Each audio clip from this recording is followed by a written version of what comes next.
time that this family was speaking to one another and communicating. So yes, I never explicitly went on to explain this designated change to daughter number 2, but it was kind of there and understood that everyone would know about this. So this is one of those cases where we had a messenger being shot, in the sense of, the don't shoot the messenger phrase, where the advisor in question really felt like he was just trapped in the middle and he was just trying to do the right thing for his clients.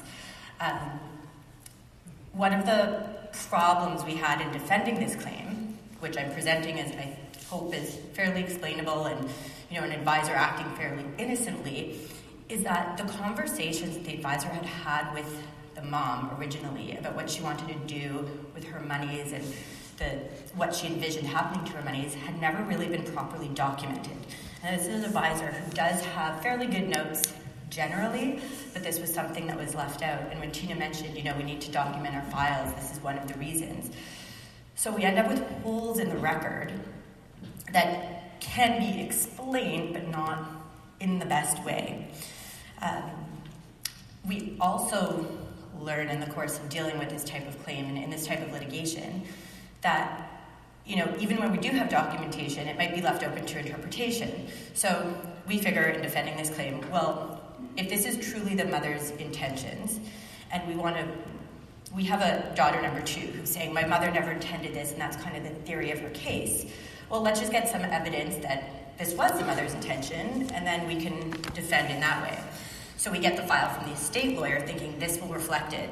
We're happy with what we see in it. It supports, we believe, our version of events, that mom really did want the funds to not flow to anyone but her bloodline grandchildren. Well, the mediator, when we get to mediation, looks at the estate lawyer's file notes and says, I think this it's ambiguous. It supports both sides equally. And sometimes we forget, we kind of get entrenched and we're looking at this from one perspective, and we forget that the real person who's evaluating the actions that happened is someone, who wasn't part of the discussion, who doesn't know the parties involved, and who's looking at them with the benefit of hindsight 3 or 4 years later. And the documentation that they're looking at won't even necessarily say as much as we want it to say. So none of us are estate lawyers here. Kind of doesn't matter what the estate lawyer had written down. The point is just to illustrate that when writing our notes, we want to even be more clear than just something that could be later interpreted in 2 ways. A really good way of checking that is just kind of flipping through your notes later that day, an hour after you write it, 15 minutes after you write it, to say, is this at all ambiguous, or does it say what I think it means? Or does it say what I wanted it to say? Because ultimately, the people looking at it later are not going to interpret your words the same as you do at the time you write them. It's just an unfortunate fact of the litigious world in which we live. So the other interesting part, I thought, about this claim in particular was that the advisor's actions really reflected his trust for his clients. And this is almost what led to a downfall or further exposure. And I'm looking from the outside thinking, wow, this is so unfortunate, but would he have acted differently? Would he have taken better notes at the meeting had this been a new client, someone he didn't know as well? Would he have, had he not known daughter number 1 from the community, had she also not been a client, would he have been a bit more careful? Would he have kept her on a tighter leash? And would he have had different conversations with daughter number 2? And so those are things to keep in mind. It's almost advisable to treat everyone like a stranger in these respects, because we just don't know what is going to come out of these situations. 90% of the time, everything works out fine and everyone's happy, but you get a family problem you don't know about. You get a disgruntled client later on who, for whatever reason, wants to drag your name through the mud, file suit against you, just be angry at the world. And then all that trust that you were relying on them, they don't give back to you, and it can become a problem. And lastly, just as an overarching principle that I think this illustrates well is, again, this is claims when we see them, once they're in litigation especially, really become about optics. And so even if you can defend every step that's taken, it sometimes doesn't matter. What you need to be able to do is present a story. So the best defense is really a nice, I don't want to say it's a good offense because it's not an offense, but it's being able to present a version of events that's coherent and clear without holes.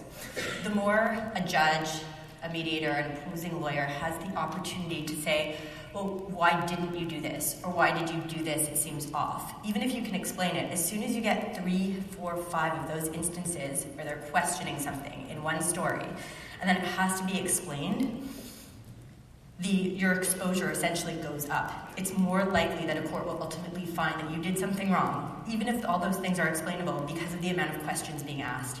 And this is something that is regularly communicated to us by mediators and by judges. They're looking at this overall picture, and they don't want to hear these technical excuses or defenses. So the more we have really good evidence on file of a very complete picture, these great conversations that we have written down, the more defensible these claims become, and the easier it is to shut them down. I will just give another example.